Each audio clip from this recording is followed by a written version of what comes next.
গতকাল ছিল রাস পূর্ণিমা, যেটিকে কোজাগরী পূর্ণিমাও বলা হয়।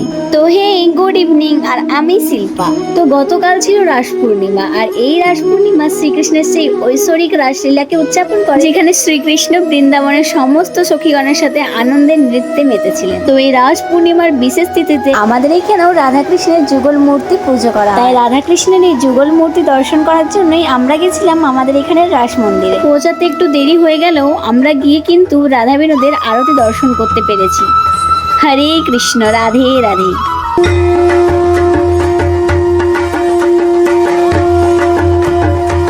তারপর রাধা বিনোদকে ভোগ নিবেদন করা হলো। আমরা একটুক্ষণ ওখানে বাইরে দাঁড়িয়েছিলাম, প্রসাদ নিয়ে আমি বাড়ি আসছিলাম। তখনই দেখলাম যে একটুক্ষণ পর এখানে নাকি যাত্রার অনুষ্ঠান হবে, আর তাই জন্য এখন মঞ্চটাকে ঝাড় দিচ্ছে। দেখো এখন পুরোপুরি ফাঁকা। তো চলো এখন বাড়ি যাওয়া যাক। রাত্রে যদি যাত্রা দেখতে আসি তো সেটাও তোমাদের সাথে অবশ্যই শেয়ার করব।